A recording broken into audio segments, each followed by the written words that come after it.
Early with us. Let me start with that video. It's the first video in a week that we've seen from the Guthrie children and Savannah Guthrie, any sort of plea video that is. Her worry and exhaustion is palpable, right? What did you make of the video and anything that stood out to you in terms of tone or specific language used?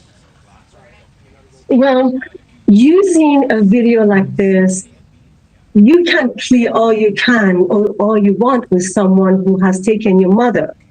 After third week,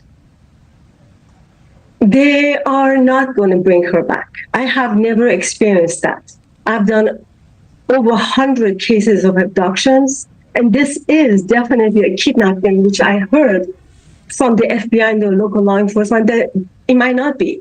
It is definitely kidnapping because once you take anyone from one point to another against their will, it is whether they ask for a ransom or not. As far as the video is concerned, she's desperate. She wants to send it out. That's fine. But I'd like to add a little bit of kind of unpacking what's going on here, if I can. I know this person.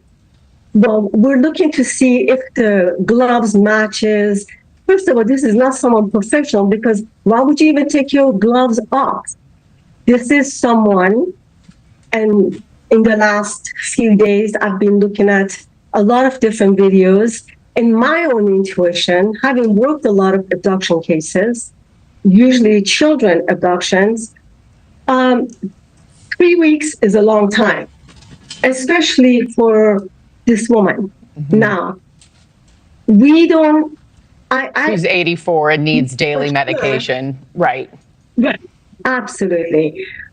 This is someone who worked with her, for her, in either in the garden, her gardener, her pool person, somebody who was in touch with her, planning this whole thing, knowing that she had a video camera, maybe even installed it. Yeah.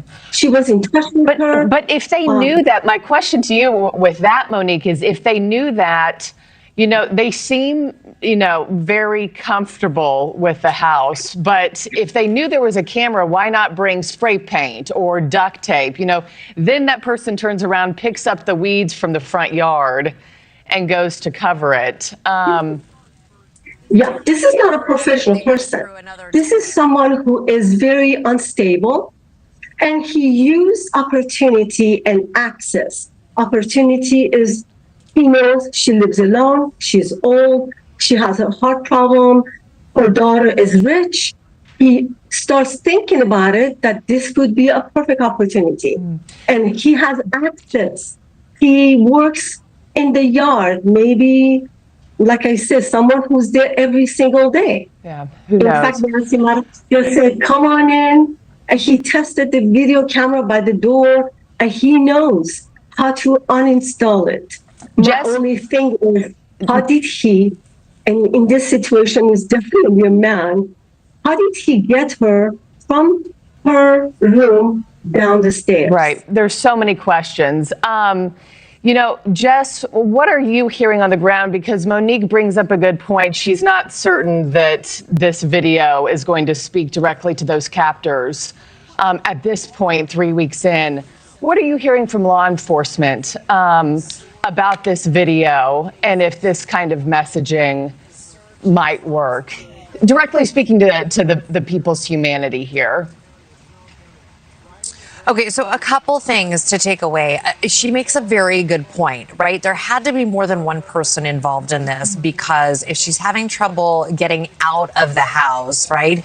That's the first thing. Secondly, he's not going to walk 2 miles out of this neighborhood. So maybe that person went to the front door, which is probably the most difficult access point when you have an entire home here and glass windows, right? We also know that Nancy Guthrie wore very heavy earpieces. What do you call them? Hearing aids, excuse me. It's been a long 3 weeks, Marky. Yeah, as far as the Yeah, as far as the investigators and what we're hearing now, this is like a shred of hope. It is a glove that has been missing. It's been in the elements.